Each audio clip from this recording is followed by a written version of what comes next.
우리 하나님의 말씀 보겠습니다. 히브리서 8장 6절부터 13절에 있는 말씀입니다. 히브리서 8장 7절부터 보겠습니다. 7절부터 13절입니다. 우리 다 같이 함께 하나님의 말씀을 읽도록 하겠습니다. 저 언약이 무험하였더라면 둘째 것을 요구할 일이 없었으리니와 그들의 잘못을 지적하여 말씀하시되 주께서 이르시되 볼지어다 날이 이르리니 내가 이스라엘 집과 유다의 집과 더불어 새 언약을 맺으리라. 또 주께서 이르시기를 이 언약은 내가 그들의 열조의 손을 잡고 애굽 땅에서 인도하여 내던 날에 그들과 맺은 언약과 같지 아니하도다. 그들은 내 언약 안에 머물러 있지 아니하므로 내가 그들을 돌보지 아니하였노라. 또 주께서 이르시되 그날 후에 내가 이스라엘 집과 맺을 언약은 이것이니 내 법을 그들의 생각에 두고 그들의 마음에 이것을 기록하리라.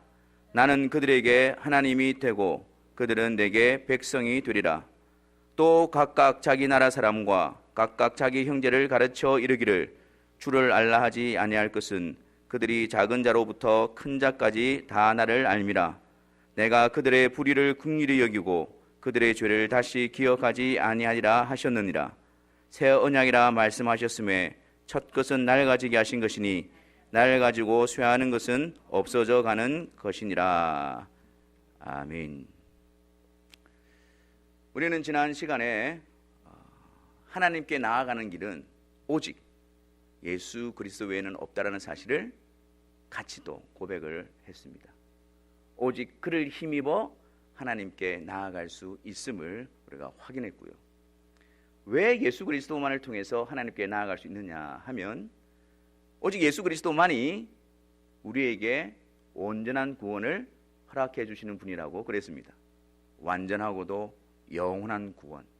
그리고 예수 그리스도는 지금도 항상 살아계셔서 하나님 보좌 우편에서 성령으로 그의 백성들을 돌보시고 지키시고 인도하시고 구원이 온전히 이루어질 때까지 보호하시는 분이시기 때문에 예수 그리스도를 통해서만이 우리가 하나님께 나아가고 그 하나님 앞에 세워질 수 있다는 사실을 우리가 기쁨 가운데 고백을 했습니다. 그래서 우리는 구원을 생각할 때에 어떤 우리 안에서 우리로부터 시작되어지는 것이 아니라 우리는 성부, 성자, 성령 하나님을 배워야 합니다.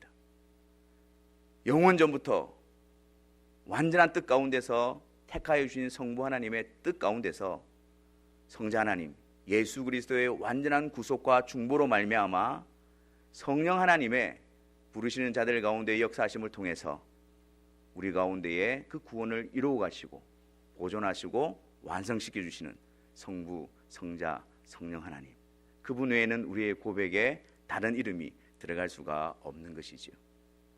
오늘은 우리가 읽은 본문을 통해서 하나님의 언약에 대해서 한번 살펴보려고 합니다. 하나님의 언약. 하나님께서 인간을 지으실 때에 그의 하나님의 형상을 따라 사람을 지으셨다라고 말씀합니다. 그리고 다른 어떤 피조물도 가지지 못한 영광과 존귀를, 그 복된 지위를 그 사람에게 주셨습니다. 그것이 무엇입니까? 하나님과 교제의 대상으로 삼으신 것입니다. 그 어떤 피조물도 그 하나님과의 교제의 대상으로 지음을 받은 존재가 없습니다. 오직 사람만이 그 영광스러운 지위에 세워지고 하나님의 형상대로 지음을 받은 존재이지요. 그리고 창조주이신 하나님께서 만드신 사람과의 교제를 나누시는 방식이 바로 언약이라는 방식을 통해서 교제를 나누십니다. 언약이 무엇일까요? 주권자이시고 창조주이신 하나님께서 말씀하시고 피조되어진 사람은 그 말씀에 온전히 순종함으로 말미암아 그 근거로 하나님은 그들에게 약속하신 복들을 누리게 하시는 것입니다. 그것이 바로 언약입니다. 자, 성경의 첫 번째 언약은 어디에 나타날까요? 첫 번째니까 창세기겠죠. 창세기에 보면 에덴 동산 중앙에 두 그루의 나무가 있었습니다. 첫 번째는 무엇이었습니까? 우리가 잘 알다시피 선악을 알게 하는 나무입니다. 근데 그거 하나만 있었던 것이 아니라 또 다른 나무가 있었습니다. 동산 조항에. 그 나무는 생명나무였습니다. 이것이 하나님과 아담이 맺은 언약이 어떠한가를 보여주는 겁니다. 하나님의 말씀에 순종할 때에 그들은 생명나무, 즉 하나님과 안식을 누리며 영원한 생명과 화목을 누릴 수 있음을 보여주었고, 그리고 하나님의 말씀에 불순종하여 선악을 알게 하는 나무의 씨가를 먹게 되어질 때는 그 언약의 효력에서 쫓겨나서 정령 죽게 되어지는 그런 형벌을 당하게 되어진 것이죠. 그래서 그 아담과 하와는 계속해서 동산 조항에 있는 그 두 나무를 보면서 하나님의 언약을 기억해야만 했습니다. 그리고 또한 하나님께서 그 아담과 하와를 창조하실 때에 그들에게는 하나님의 뜻을 충분히 알 수 있는 온전한 지혜도 주셨습니다. 그리고 기쁨으로 자발적으로 온전히 그 하나님의 말씀에 순종하여 그 언약 안에 머물 수 있는 능력도 주셨습니다. 하지만 아담은 그 하나님의 언약을 깨트려 버렸습니다. 죄로 말미암아 하나님의 말씀에 순종하는 자리에 언약 안에 머물러 있는 것이 아니라 하나님의 말씀에 불순종함으로 그 언약에서 쫓김을 당하는 그런 상황에 처해지게 된 것입니다. 그런데 여러분, 이것이 남의 문제가 아닙니다. 아담 개인의 문제가 아닙니다. 아담이 하나님과의 언약을 어기고 불순종하여 쫓겨나고 그게 먼 옛날 다른 사람의 이야기가 아닙니다. 그 이야기는 곧 우리의 실체이고 우리의 이야기를 말씀하고 있는 것입니다. 왜냐하면 그때 하나님의 언약의 대상으로 세워졌던 아담은 개인의 신분으로 선 것이 아닙니다. 온 인류의 대표자로 서 있는 것입니다. 그러니까 아담이 온 인류를 대표해서 하나님과 언약을 맺고, 그리고 아담이 그 언약에서 불순종하게 된 것은 온 인류가 하나님 앞에 불순종하여 언약에서 쫓겨나게 됨을 의미하는 것입니다. 그래서 아담 이후로 출생하는 모든 자들은 하나님의 언약에서 쫓겨나 있는 채로 출생하게 되어지고 하나님의 언약의 형벌과 저주 가운데서 살게 되어지며 그 형벌 가운데 처해지게 되어지는 그런 모습이 되는 것이지요. 우리는 아담 안에 있었고 아담은 우리의 대표자로 언약에 실패하게 되어지므로 한 사람 아담을 통해서 죄가 들어오고 사망 안에 처하게 되어진 것이 우리 모두의 모습입니다. 그런데 하나님께서는 영원 전에 그 모든 것들을 아시고 그 아담으로부터 하나님의 언약에서 쫓겨나 있는 자들 가운데에 어떤 자들을 구원하시기로 계획을 가지셨습니다. 작정하셨습니다. 그리스도 안에서 그들을 예정해 두셨습니다. 그래서 아담 이후에 태어나는 모든 인류는 전부 죄악 가운데에 하나님의 언약에서 쫓겨나 있는 상태로 있지만 실제적으로는 그들 가운데는 두 부류가 존재합니다. 하나는 하나님으로부터 구원을 얻기 위하여 택정함을 받은 부류요, 한 부류는 그들의 죄로 말미암아 영원한 형벌을 통해서 하나님의 공의를 드러낼 자들로 유기되어진 자들입니다. 하나님께서는 작정하고 택한 이들을 구원하여 주시기 위해서 또 다른 언약을 맺으셨습니다. 그 언약이 바로 우리가 말하는 새 언약입니다. 근데 이 언약의 특징은 무엇이냐면은 이 언약을 맺을 때에 이 언약의 대표자로 우리가 서는 것이 아닙니다. 즉 우리가 하나님의 말씀에 온전히 순종해서 하나님의 언약의 혜택을 누리는 것이 아니라 그럴 수 없는 우리들을 대신해서 언약의 대표자를 세우십니다. 그가 누구이십니까? 예수 그리스도이십니다. 예수 그리스도를 우리의 대표자로 세우시고 우리가 아니라 예수 그리스도의 완전하신 순종과 또한 하나님이 부르시는 자들의 죄를 구속하기 위해서 이루신 완전하신 구속하심을 통해서 하나님의 언약이 그리스도 안에 있는 자들에게 베풀어지도록 약속하신 것입니다. 그래서 우리가 예수 그리스도를 고백할 때에 어떻게 고백합니까? 새 언약의 중보자이시다. 새 언약의 보증이시다. 우리의 대표자가 되시고 우리의 머리가 되신다라고 그렇게 고백을 하는 것이죠. 오늘 읽은 본문에서도 이 두 언약이 대조가 되어서 나타나고 있습니다. 오늘 8절과 9절 말씀해 보면 내가 그날 이후에 세울 언약은 이전에 세웠던 언약과 다르다라고 말씀하죠. 그 이전에 세웠던 언약은 바로 모세를 통해서 시내산에서 이스라엘 백성들과 맺은 언약을 말하고 있습니다. 출애굽기에 보면 하나님께서 애굽에서 이스라엘 백성들을 이끌어내십니다. 그리고 시내산 앞으로 인도하여서 그곳에서 언약을 맺으십니다. 근데 그 언약을 맺으시는 모습을 보면 모세가 하나님으로부터 율법과 말씀을 받고 백성들에게 그것을 낭독하여 듣게 합니다. 그리고 백성들은 어떻게 합니까? 일제히 다 일어나서 우리가 주의 말씀에 순종하겠나이다 그렇게 합니다. 그래서 하나님께서는 너희가 내 말에 온전히 순종하게 되어질 때에 내가 너희들의 하나님이 되고 너희는 내 백성이 될 것이다 라고 언약을 맺습니다. 근데 이스라엘 백성들의 모습은 어떠합니까? 40일이 채 지나지 않아서 어떤 일이 벌어지죠? 모세가 하나님께 다시 부름을 받아서 말씀을 받고 있는 그때에 모세가 내려오는 것을 더딤을 보고 그들은 무엇을 만들기 시작합니까? 금송아지를 만들기 시작합니다. 하나님 온전히 순종하겠습니다. 그렇게 해놓고는 얼마 지나지 않아서 속히 하나님을 떠나버립니다. 하나님을 배신합니다. 그 언약을 파괴해버립니다. 그래서 어떻게 되어집니까? 그 언약이 깨어지게 되어지는 거예요. 내가 들어가도 복을 받고 나가도 복을 받고 우리가 좋아하는 본문 어디에 나옵니까? 신명기 28장. 근데 그 앞에 단서가 있습니다. 너희가 내 말을 듣고 온전히 순종할 때에 너희가 복을 받고. 29장은 어떤 내용입니까? 너희가 불순종할 때에 저주와 화가 있을 것이다. 그 언약을 말하는 거예요. 너희가 하나님 말씀을 온전히 순종할 때에 그 언약을 통해서 하나님의 복됨을 너희가 받아 누릴 수 있지만 너희가 하나님의 말씀에 불순종하게 될 때는 그 대가로 너희들은 형벌과 저주를 받게 될 것이다.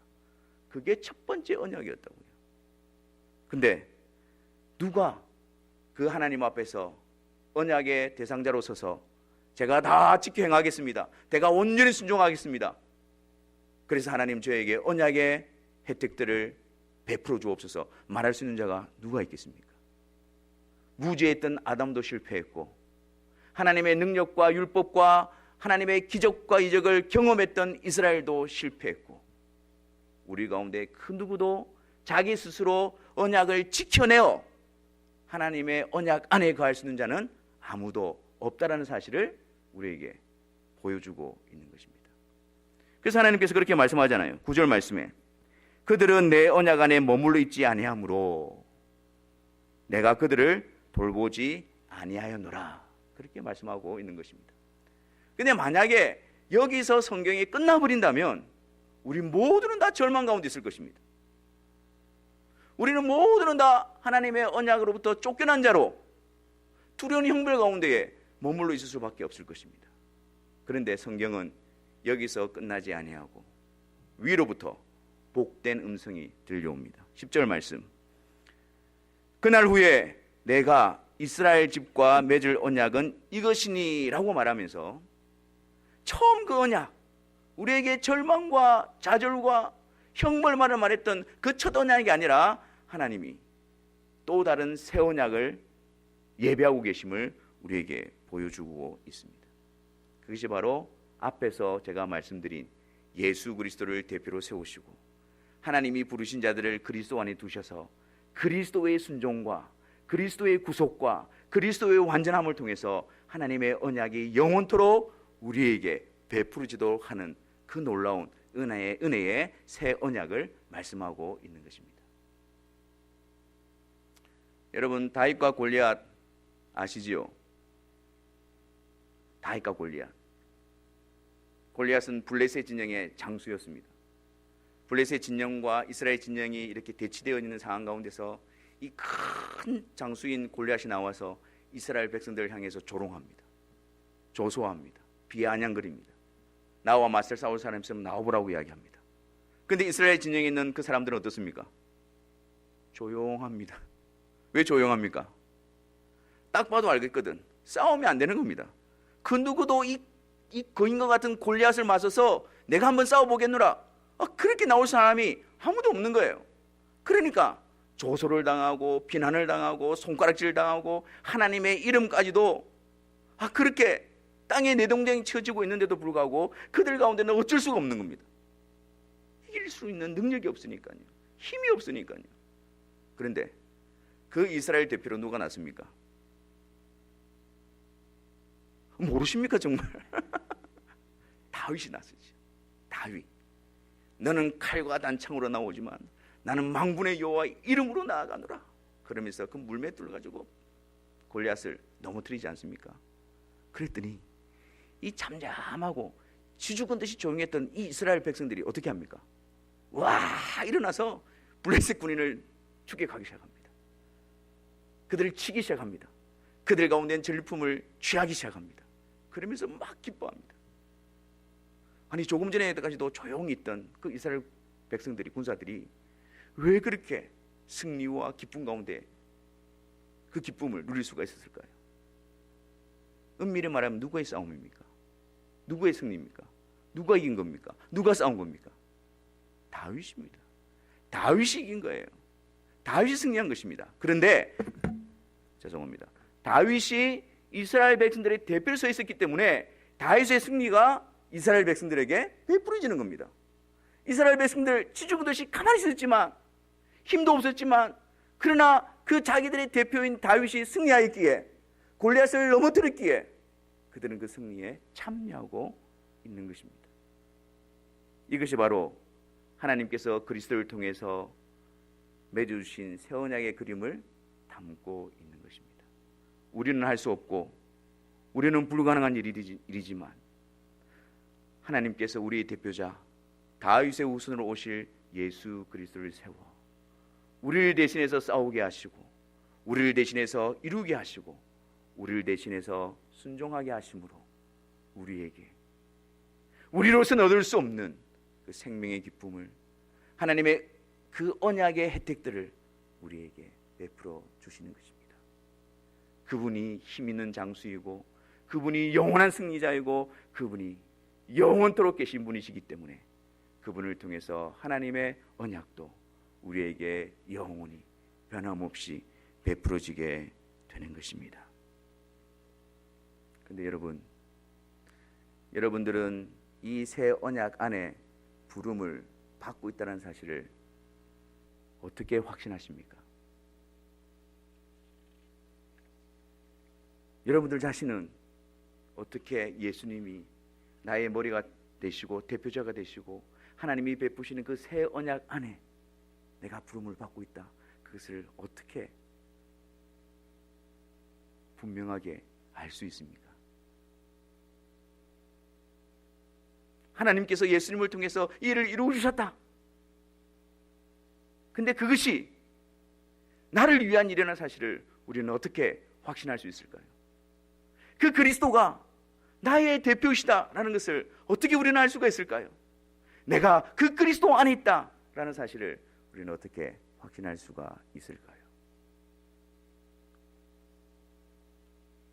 그 언약의 대표자가 예수님이시기 때문에 그 새 언약 안에 부름받은 자들은 결코 그리스도를 제껴두고 그리스도 없이 그 은혜를 확신할 수가 없습니다. 그렇기 때문에 그 새 언약 안에 부름을 받은 자들은 그리스도로 말미암아 풍성해지고, 그리스도에 대해서 기쁨과 확신과 그 그리스도를 알아가는 일을 실제적으로 풍성하게 누려가게 되어집니다. 그분을 알면 알수록, 그분을 붙들면 붙들수록 하나님께서 우리에게 베푸신 그 새 언약에 대한 효력과 그 약속들을 더 든든히 붙잡게 되어지는 것입니다. 새 언약 안에 있는 자들에게는 성령께서 말씀을 통하여 예수 그리스도를 더욱더 분명하게, 더욱더 풍성하게 드러내시고 비추어 주심으로, 그 그리스도를 붙들므로 우리가 새 언약 안에 부름을 받고 있다는 사실을 보여주시는 것입니다. 또 하나, 우리가 새 언약 안에 부름을 받고 있다는 사실을 어떻게 알 수 있을까요? 오늘 말씀을 한번 보십시오. 10절 말씀에 그날 후에 내가 이스라엘 집과 맺을 언약은 이것이니 내 법을 그들의 생각에 두고, 이렇게 얘기합니다. 새 언약 안에로 부른 자들에게 하나님 행하시는 일은 무엇이냐면 그들의 생각에 하나님의 법을 둔다는 거예요. 자, 여러분, 우리가 거듭나기 전에 우리의 생각은 어떤 모양으로, 어떤 모습으로 있었습니까? 그 안에는 무엇이 들어가 있었습니까? 로마서 8장 7절 한번 보겠습니다. 로마서 8장 7절에 육신의 생각은 하나님과 원수가 되나니 이는 하나님의 법에 굴복하지 아니할 뿐 아니라 할 수도 없음이라 라고 말합니다. 그러니까 예수님을 믿기 전에, 거듭나기 전에 우리가 가진 육신의 생각으로서는 도무지 하나님의 법 앞에 굴복할 수 없고 그렇게 원하지 않는 것으로 굳어져 있는 거예요. 그런데 새 언약 안에 들어오게 되어지면 성령을 통해서 어떤 역사가 일어나느냐면 그 굳어져 있는 생각에 하나님의 법을 두신단 말이에요. 하나님의 법이 역사한단 말이에요. 하나님의 말씀이 그 가운데서 작동하기 시작하는 거예요. 그래서 하나님을 거부하고 하나님의 뜻에 대적하고 가던 그 생각 안에서 하나님의 뜻이 무엇인가? 하나님이 기뻐하시는 것이 무엇인가? 하나님의 말씀이 무엇인가? 그것이 역사하기 시작하는 거예요. 그래서 우리 안에는 거룩한 습관과 놀라운 습관이 생기기 시작합니다. 이전에는 나에게 유익이 되는 게 뭐냐? 나에게 만족을 주는 게 뭐냐? 내가 좋아하는 게 뭔가? 그거밖에 없었습니다. 그것이면 충분했습니다. 근데 우리 그 생각 안에 하나님이 기뻐하시는 것일까? 하나님이 원하시는 것일까? 하나님의 뜻인가? 하나님은 무엇이라고 말씀하고 있는가? 거기에 우리의 생각이 젖어들고 인도함을 받게 되시는 거예요. 그게 새 계명 안에서 일어나는 복된 모습인 것입니다. 여러분, 하나님의 말씀대로 사는 게 쉽습니까? 어렵습니까? 어렵죠. 하나님의 말씀대로 살면 재미가 하나도 없을 것만 같습니다. 내가 하고 싶은 일 못하게 하는 것만 같습니다. 그래서 하나님의 말씀을 배척하고 거부하고 알아도 모른 척 그렇게 하기도 합니다. 하지만 분명한 사실은 그런 우리의 연약함과 그런 우리들의 모습 가운데 있다 할지라도 새 계명 안에 있는 자들에게는 끊임없이 계속해서 그 생각 안에 하나님의 말씀이 역사한다라는 사실입니다.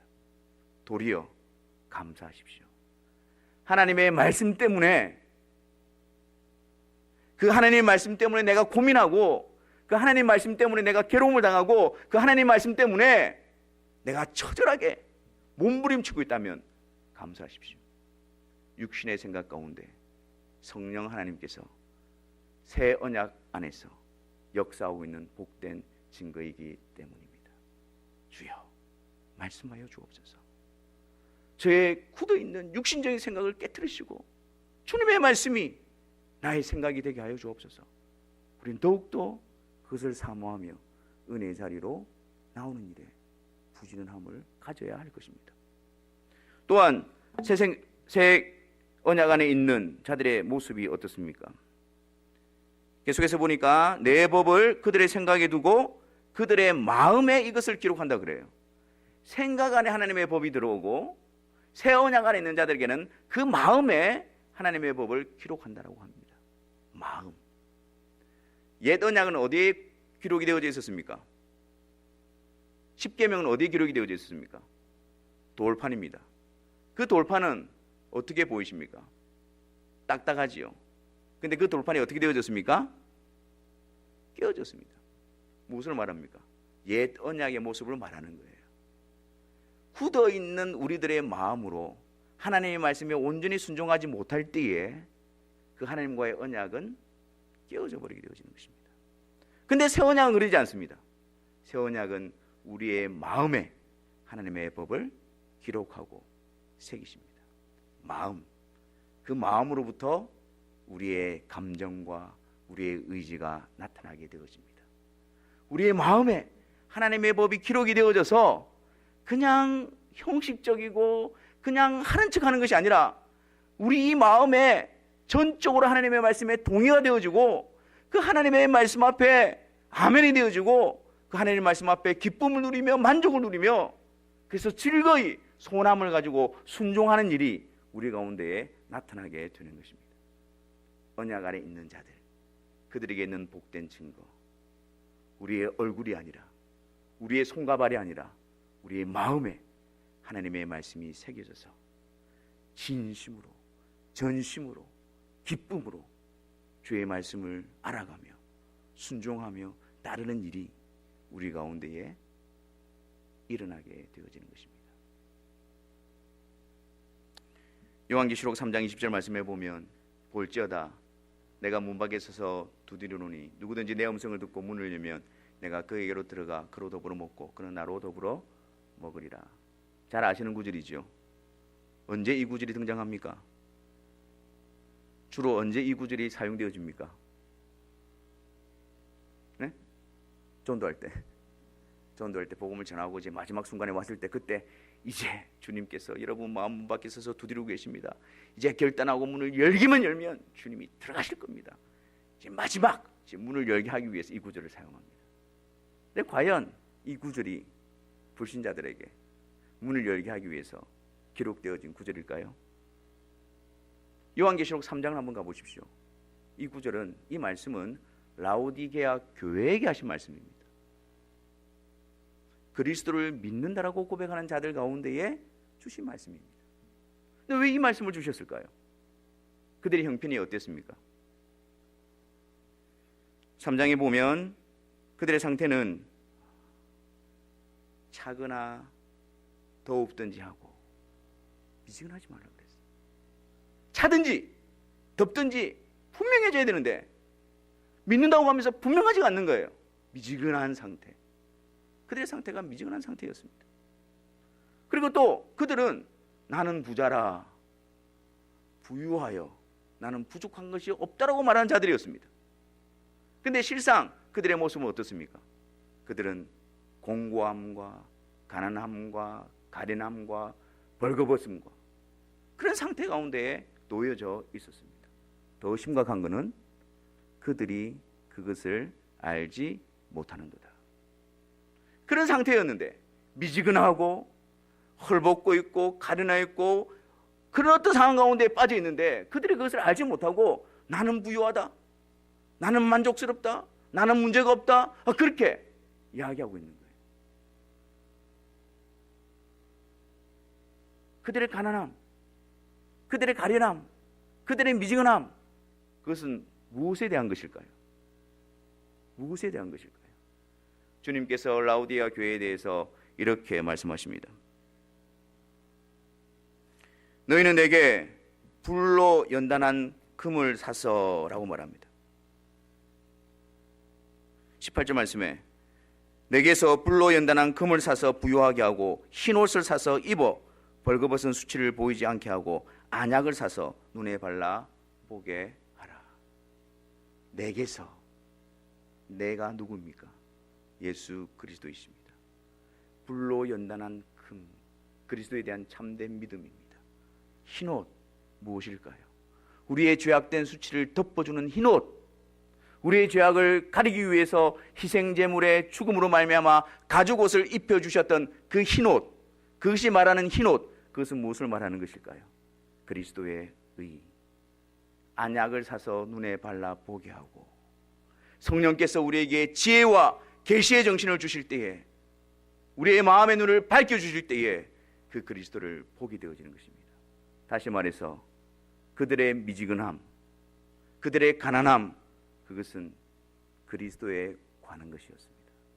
그들이 그리스도를 든든히 붙잡지 못하고 그들이 그리스도 앞으로 나오지 못하고 멀찍이서 그리스도인의 이름만으로 세워져 있는 그들의 모습에 대해서 주님이 말씀하는 것입니다.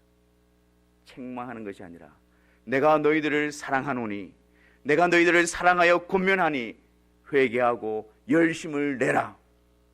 내가 문 밖에 서서 두드리노니 내가 너에게로 들어가 너와 더불어 막 먹고 마시기를 원한다. 주님이 그렇게 말씀하고 계신 것입니다. 우리의 마음에 하나님의 법을 기록하신다는 것, 말씀으로 증거되어진 그리스도가 우리의 마음의 주인이 되시는 것입니다. 그 그리스도가 우리를 다스리시고 통치하시는 것입니다. 그 그리스도를 따라가는 일입니다. 그 일이 새 언약 가운데 있는 자들에게 드러나는 복된 증거가 되는 것입니다. 사랑하는 성도 여러분, 우리는 어디에 있습니까? 우리가 아니라 우리 주님은 어디에 계십니까? 우리의 마음에 주가 되시고 우리의 마음에 왕이 되셔서 말씀으로 우리를 다스리시고 통치하시고 우리를 인도하고 계십니까? 그 일을 우리가 사모하고 그 일에 우리가 열심을 내고 그 일에 우리가 마음을 쏟게 되어질 때에 우리 안에 새 언약으로 부르신 그 놀라운 하나님의 뜻과 그 하나님의 역사하심이 더 분명히 드러나게 될 것입니다. 어떤 것에 우리의 마음을 쏟는 것이 아니라 이 일에 우리의 마음과 생각을 집중하고 이 일에 우리의 마음을 쏟고 열심을 쏟는 그런 우리 모든 성도들이 되시기를 주님의 이름으로 축원합니다. 기도하겠습니다.